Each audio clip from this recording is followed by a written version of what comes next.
네, 송드러나 채널입니다. 자, 이번 시간에는 항공 촬영을 위한 기본 법규에 대해서 확인해 보도록 하겠습니다. 그런데 이제 기본 법규라고 하면 모든 거를 우리가 다 확인할 수가 없기 때문에 필수 신고사항, 필수 신고사항, 그리고 꼭 지켜야 될 사항들에 대해서 확인해 보도록 하겠습니다. 네. 자, 그래서 이제 드론 관련 신고사항 보면 제일 먼저 장치 신고가 있죠. 우리가 촬영을 하기 위해서는 먼저 장치 신고를 해야 됩니다. 그리고 다음으로 이제 비행 승인이 있죠. 그리고 항공 촬영 승인이 있습니다. 이 세 가지가 반드시, 그러니까 장치 신고가 되어 있어야 비행 승인을 할 수 있고, 또 비행하는 목적이 항공 촬영이 목적이라면 항공 촬영 승인을 먼저 받아야 됩니다. 항공 촬영 승인이 시간이 더 걸리므로 항공 촬영 승인을 먼저 받고 그 다음에 비행 승인을 받아야 되겠습니다. 자, 그러면 우리가 이러한 그 관계는 이들의 관계는 우리가 실제적으로 홈페이지 들어가서 확인해 보도록 하겠습니다. 자, 제일 먼저 장치 신고가 있죠. 장치 신고는 지금 현재 이 정부24 이 홈페이지에 들어가서 할 수 있습니다. 자, 그런데 이 정부24 홈페이지에서 자, 잠깐만요. 자, 그럼 여기서 홈페이지를 우리가 확인하면서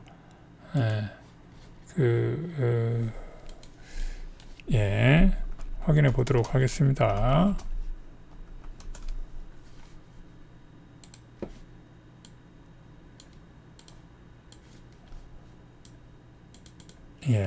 자, 정부24 저 홈페이지죠. 여기에서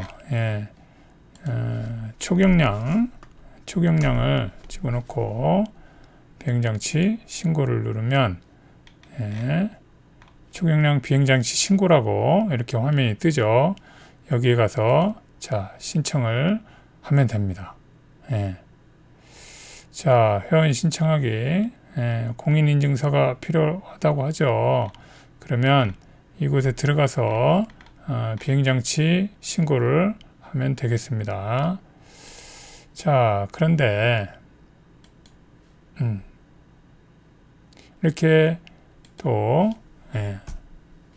드론 원스톱 민원 포털 서비스가 있죠. 드론 원스톱 한번 확인해 보도록 하겠습니다. 드론 원스톱. 자, 원스톱 민원 포털 서비스가 있죠. 여기에 민원 신청이 있고 비행장치 신고가 여기 또 있습니다. 그러니까 원래 정부24에서 하고 하던 그 민원을 이 드론 원스톱 민원 서비스로 통합한 것입니다. 이관에서 통합한 것이죠. 사업등록 신고, 이것도 그 교통안전공단, 교통안전공단에서 별도 페이지로 하던 것을 드론 원스톱 민원 서비스로 이렇게 이관한 것이고요. 비행 승인 신청, 이것도 전부 정부24 쪽, 그리고 국토교통부 홈페이지, 교통안전공단 홈페이지에 있던 이 사항들을 드론에 관한 사항들은 모두 이곳에서 다 할 수 있도록 이렇게 이관했습니다. 그래서 정부24를 굳이 치지 않아도 여기에 있는 원스톱, 드론.onestop.go.kr 드론 원스톱 민원 포털 서비스에서 이러한 사항들을 다 할 수 있습니다. 비행장치 신고를 이렇게 눌러보면 자, 2020년 12월 10일에 맞춰서 오픈한다고 되어 있죠. 그래서 그 이전까지는 정부24에서 그 이전까지는 정부24에서 하라 이런 말이죠. 자, 여기까지 넘어가기로 하고요. 자, 그래서 이 현재 차량 드론이 이렇게 되어 있습니다. 이러한 법규도 내년 2021년 1월 1일부로 많은 것들이 바뀝니다. 많은 것들이 바뀌어서 이렇게 이루어지지가 않는 거죠. 그러므로 이 법규를 잘 확인할 필요가 있습니다. 지금까지 현재 법규로는 이와 같습니다. 그러니까 조종자 증명이 일반적으로 필요 없습니다. 그런데 언제 조종자 증명이 필요하느냐? 사업을 할 경우 중에서도 12kg 초과 기체에 한해서 조종자 증명이 필요한 것이죠. 조종자 증명이 없으면 우리가 앞서 보았던 이러한 그 민원 신청들을 할 수가 없어요. 장치 신고는 가능하죠. 그런데 비행 승인, 항공 촬영 승인 이런 부분이 이제 대형 기체인 경우 이게 필요하죠. 대형 기체인 경우 이런 부분이 필요하겠습니다. 그리고 사업자 등록이 필요하죠. 사업자 등록은 기체가 작건 크건 전부 사업자 등록을 내야 된다는 것이고요. 그 다음 장치신고. 이 장치신고 부분은 개인이 사용할 때는 12kg을 초과하는 큰 기체에만 장치신고가 필요한 것이고요. 그 사용에 그보다 가벼운 기체는 장치신고를 할 필요가 없습니다. 대신 이제 사용 사업자, 그러니까 드론을 이용하는 사업자인 경우에는 크든 작든 모두 장치 신고를 해야 된다는 것입니다. 그래서 개인 사업자는 어떻게든 해야 된다. 모두 해야 된다. 이렇게 보시면 됩니다. 장치 신고는. 그런데 우리가 장난감 드론 있지 않습니까? 그 배터리도 매우 작고 그냥 실내에서 달리는 장난감 드론 이런 경우에는 굳이 장치 신고를 할 필요가 없겠죠.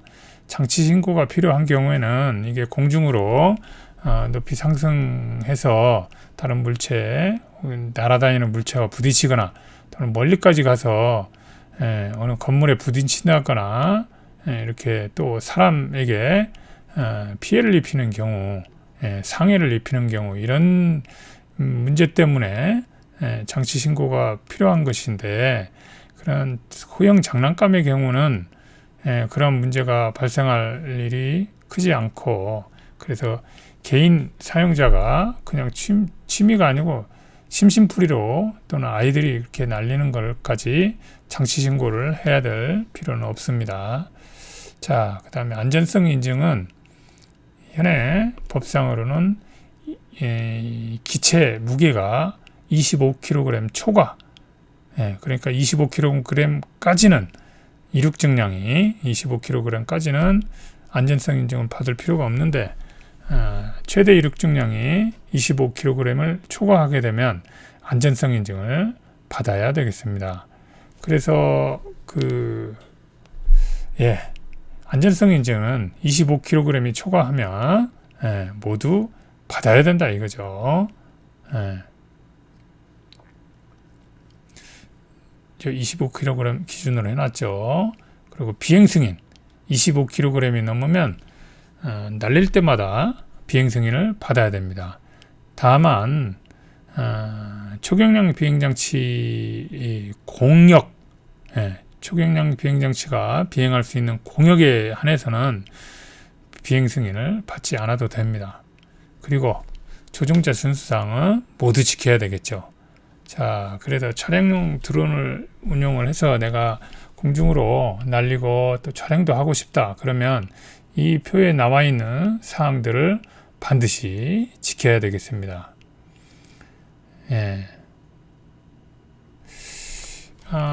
이 사항들을 지키지 않으면 어떤 때는 과태료를 부과당할 수 있고요. 벌금을 부과당할 수도 있습니다.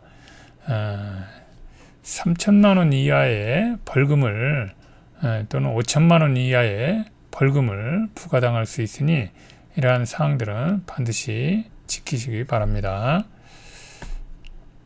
자, 그리고 이제 비행 승인을 받을 때 비행 금지 구역, 제한 구역들이 있습니다. 그래서 대표적인 비행 금지 구역 그리고 비행 제한 구역 중에서 중요한 것을 여기에 제시했습니다. 자, 비행 금지 구역을 비행하고 싶다 하면 드론 원스톱 민원 서비스 아까 보셨죠? 이곳에서 민원 신청을 하면 되겠습니다.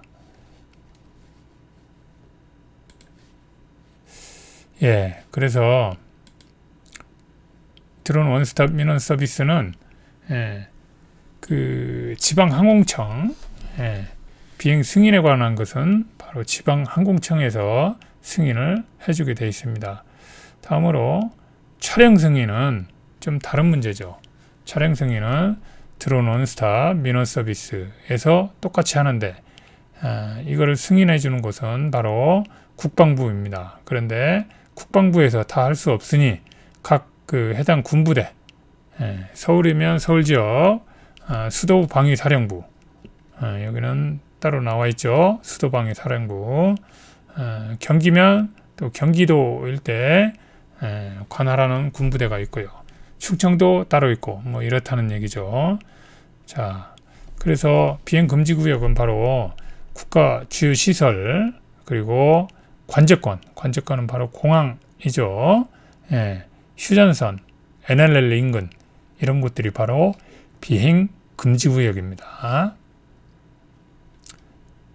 그 다음에 비행 제한 구역이 있죠.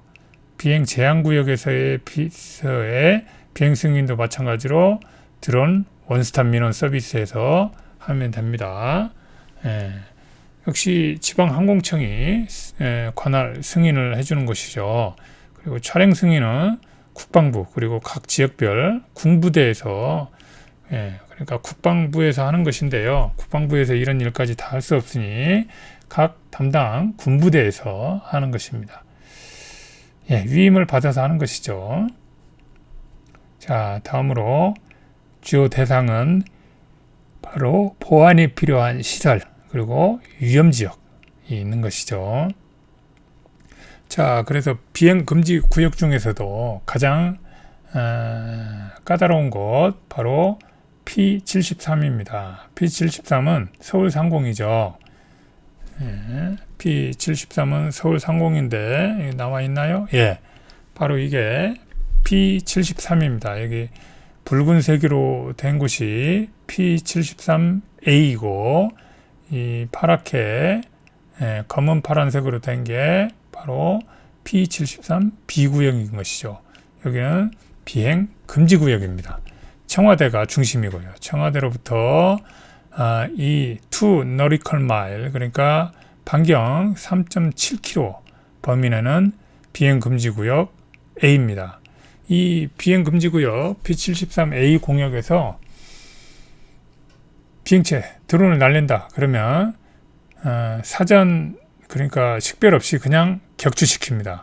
이 사전 식별이 무슨 말이냐면 사전 확인, 사전 식별. 자, 비행체가 날아다녀요. 그럼 너 누구냐? 무슨 비행체냐? 하고 확인을 해야 됩니다. 그런데 A 공역에서는 그런 확인 절차가 필요 없다는 것이죠. 곧바로 격추시킵니다. 주의하셔야 됩니다. 곧바로 격추시키는데 문제는 어디에서 발생합니까? 내 드론이 뭐 이를테면 100만 원짜리 가지고 날렸어요. 그래서 곧바로 격추 당했으면 이 100만 원짜리 드론이 파손된 데에 대해서 아무런 이의 제기를 못 한다는 사실이죠. 그리고 그게 또 중요한 게 아닙니다. 내 돈 100만 원 없어지는 거야. 내 잘못이니까 그렇다고 치는데 바로 격추시켰을 때 드론이 떨어지면서 다른 사람 차량에 덮친다거나 다른 사람 몸으로 떨어져서 이 사람이 다친다거나 했을 경우 그 책임을 누가 지느냐? 바로 조종자가 지게 되는 것입니다. 그래서 P-73A 공역에서는 절대로 드론을 날릴 수 없고, 이 지역에서 드론 촬영을 하고 싶으면 반드시 앞서 보았던 것처럼 촬영 승인을 먼저 받은 다음에 수도방위 사령부에서 인허가를 해주죠. 허가를 해주면 그걸 가지고 다시 한 번 더 비행 승인을 해야 되겠습니다.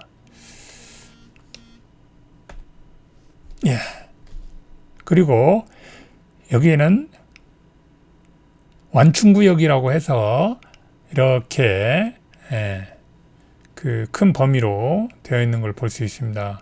바로 이 완충구역이라고 해서 된 부분은 비행 제한구역, 대표적인 비행 제한구역입니다. 여기도 마찬가지로 비행 승인을 받기 위해서는 수도방위 사령부, 그리고 촬영 승인은 수도방위 사령부입니다. 그런데 이 모든 게 전부 드론 원스톱 민원 서비스에서 신청할 수 있습니다. 비행 제한구역은 일부 인터넷 그 서핑을 해보거나 일부 채널에서 보면 여기 150m 아래는 괜찮다고 돼 있는데, 법규상 어디에도 항공안전법 시행령, 항공안전법 시행규칙 어디에도 비행 제한구역 내에서 150m까지 괜찮다는 그런 문구는 없습니다. 이 완충구역은 그 비행 제한 구역에서는 미사일, 방공포 이런 그 훈련을 실시할 수 있는 곳입니다. 그리고 비행체가 실제로 그 비행기가 날아다닐 수 있는 곳입니다. 이 완충구역에서는 이렇게 한강변을 약간 따라서, 그리고 서울 도심을 통과하는 비행로가 있습니다. 이 비행로 외에는 이런 식으로 이렇게 돼 있거든요. 이 비행로 외에는 비행을 할 수가 없습니다. 그래서 비행체가 여기에서 이렇게 비행을 하니 비행체의 최저 한도는 약 200m까지입니다. 지상으로부터 200m까지는 비행기가 다닐 수 있고, 그래서 완충 높이를 50m 정도 놓고 150m까지 드론을 상승시킬 수가 있는 것입니다. 그래서 이 비행기가 다니므로 150m 이내는 괜찮다고 이렇게 써놨는데 그것도 틀린 말은 아닙니다. 하지만 R75 이 비행제한구역 서울 내 비행제한구역인 R75 내에서도 비행이 원칙적으로 금지되어 있습니다. 드론 비행이요. 드론 비행이 금지되어 있으므로 허가를 받아야 되는 것이죠. 비행 허가를 받아야 됩니다. 그러면 그때 비행 허가를 내줄 때 이 서울 상공에서 시계 비행로라고 있습니다. 실제 비행기가 헬리콥터나 일반 비행기 등 날아다닐 수 있는 길이 있습니다. 이 길 때문에 150m 초과해서 상승하지 말 것을 전달받게 되죠. 그런 측면에서 많은 인터넷 사이트들에서 또는 유튜브 채널에 150m라고 하고 있는데 원칙적으로 다 금지되어 있습니다. 자, 이렇게 우리가 살펴보았죠. 그리고 이런 드론 조종자 준수사항은 반드시 지켜야 되는 내용입니다. 자, 이 드론 조종자 준수사항에 대해서는 우리 드론기초 운영과정 유튜브 채널, 제 송드로나 채널의 드론기초 운영과정, 그리고 드론 자격증 과정 내용을 보면 자세히 설명을 하였습니다. 특히 우리가 주의할 것은 야간 비행은 불법이니 반드시 허가를 받고 해야 되고요. 음주 상태에서는 비행이 불가합니다. 그리고 비행 금지 구역은 방금 설명드렸고요. 관제권에서도 반경 9.3km 이내는 금지입니다. 그리고 최고 고도 아까 말씀드린 대로 150m죠. 이렇게 150m가 아니고 가장 높은 곳 여기에서 150m이죠. 예. 자, 그러면 우리 정부24와 민원 드론 원스톱 서비스 홈페이지를 보면서 하나씩 다시 살펴보기로 하겠습니다. 자, 그러면 오늘 강의는 여기까지 하고 다음 시간에 각 홈페이지를 보면서 다시 한번 확인하도록 하겠습니다.